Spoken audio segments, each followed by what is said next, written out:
ఈ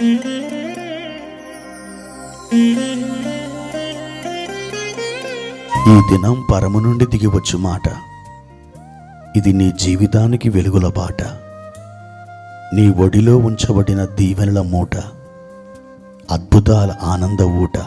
నవంబర్ 16 సంవత్సరమంతా మీరు బైబిల్ చదివి ముగించడానికి ఈరోజు మీరు చదవలసిన లేఖన భాగం ఉదయం యెహెజ్కేలు గ్రంథం 3 మరియు 4 అధ్యాయములు, సాయంత్రం హెబ్రీలకు రాసిన పత్రిక 11వ అధ్యాయము 20 నుండి 40వ వచనం వరకు.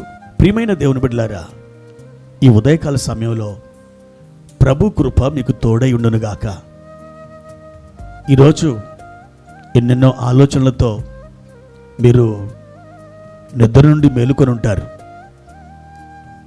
మీ షెడ్యూల్ ఎలా ఉందో ఏమో తెలియదు, కానీ ఆ షెడ్యూల్లో ఈరోజు నేను బైబిల్ చదవాలి, దేవుని సన్నిధిలో కొంత సమయం నేను ప్రార్థించాలి, ఆయన సన్నిధిలో కనిపెట్టాలి, ఆయన స్వరాన్ని వినాలి, ఆయన మాట ఒకటి తీసుకొని ఈ దినమంతా నేను బలం పొందాలి అనేది ఏమైనా ఉందా?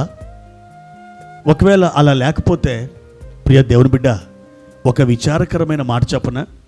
అదేమిటంటే, ఈరోజు నీ జీవితంలో వృధా అయిపోయినట్లే. కాబట్టి మీరు ప్రభు సన్నిధిని నిరంతరం వెతకండి, మీరు ఆయన సన్నిధిలో వేచి ఉండండి. తప్పకుండా ఆయన స్వరాన్ని మీరు వింటారు. ఆయన కృప మీకు అద్భుతంగా అనుగ్రహించబడుతుంది. ఈ ఉదయకాల సమయం ప్రభువారు మనకిచ్చిన వాక్య భాగాన్ని చదువుకుందాం. పేతురు రాసిన మొదటి పత్రిక 5వ అధ్యాయము 10వ వచనం. తన నిత్య మహిమకు క్రీస్తునందు మిమ్మను పిలిచిన సర్వకృపానిధియగు దేవుడు కొంచెము కాలము మీరు శ్రమపడిన పిమ్మట తానే మిమ్మను పూర్ణులనుగా చేసి స్థిరపరిచి బలపరుచును. ప్రియ దేవుని బిడ్డలారా, మీరు చాలాసార్లు ఈ విధంగా విసుక్కొని ఉంటారు. ఎన్ని శ్రమలో, ఎన్ని బాధలో, ఎన్ని కష్టాలో, ఎన్ని ఇబ్బందులో ఈ చిన్న జీవితానికి, ఈ చితికిపోయే ప్రాణానికి ఎన్ని కష్టాలు పెట్టాడా దేవుడు, ఎన్ని బాధలు గుండా వెళ్తున్నాను నేను. మనుషుల కంటే దయ లేకపోయి ఉండొచ్చు, కానీ దేవునికైనా నా మీద దయ లేదా? ఆ దేవునికైనా కనికరం లేదా? ఎన్నిసార్లు ఇలా మీరు మాట్లాడుకుని ఉంటారు? చాలాసార్లు కదా ప్రియ దేవుని బిడ్డ. అవును, మనుషులం, బలహీనులం, నీరసిల్లిపోయేవారం. ఏ ఇబ్బంది కానీ, ఏ శ్రమ కానీ భరించలేనటువంటి వారం ఇలా మనం మాట్లాడి ఉంటాం. అయితే ప్రభు ఎదుట దానిని మనం ఒప్పుకుందాం. దేవుని వాక్యం ఏం చెప్తుందంటే, కొంచెం కాలం మీరు శ్రమ పడిన పిమ్మట.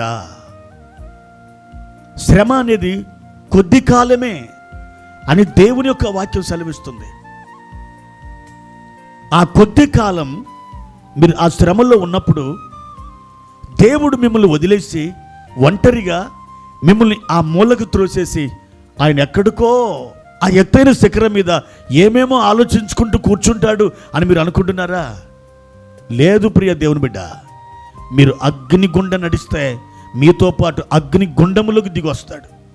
మీరు జలముల గుండా నడిస్తే మీతో పాటు జలముల గుండా ఆయన నడిచి వస్తాడు. మీరు ఆవేదన చెందితే మీ ప్రక్కన ఆయన కూర్చుంటాడు. మీ ముందు ఆయన, మీ వెనక ఆయన, మీ ఇరు ప్రక్కల ఆయన మిమ్మల్ని ఆవరించుకొని మిమ్మల్ని కంటికి రెప్పవలే కాచుకుంటూ వెళతాడు ఆయన.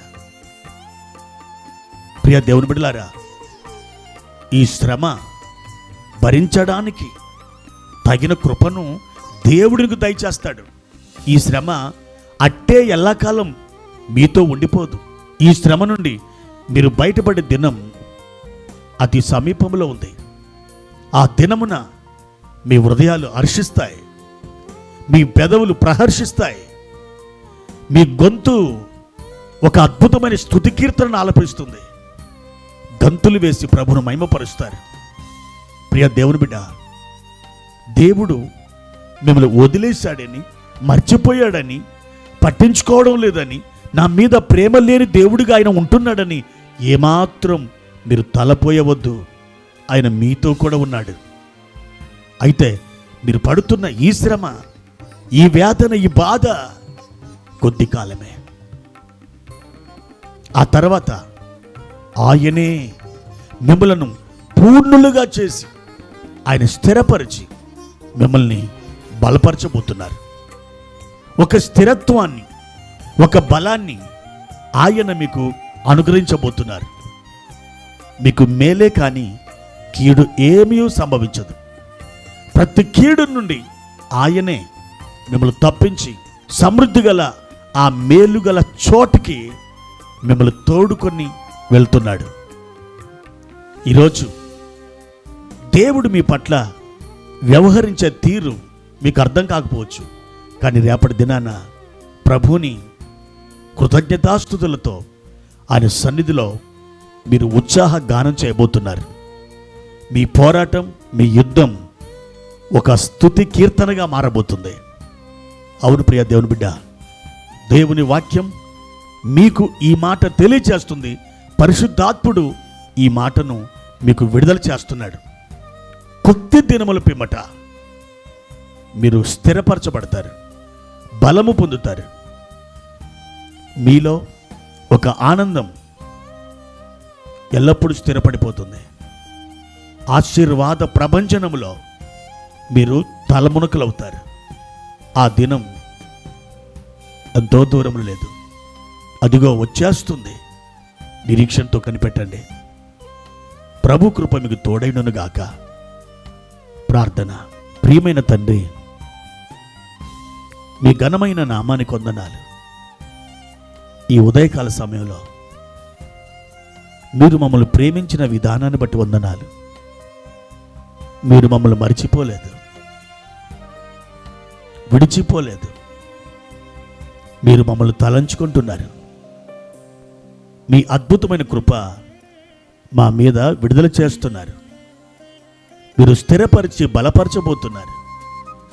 అట్టి మీ దయాపూర్వకమైన సంకల్పం కొరకు వందనాలు చెల్లిస్తున్నా. మీరు ఘనత, మహిమ, ప్రభావాలు పొందండి. మా ప్రియులను బలపరిచి స్థిరపరచండి నాయన. యేసుక్రీస్తు నామములో ఈ ప్రార్థన అడిగి వేడుకుంటున్నాము తండ్రి. ఆమెన్.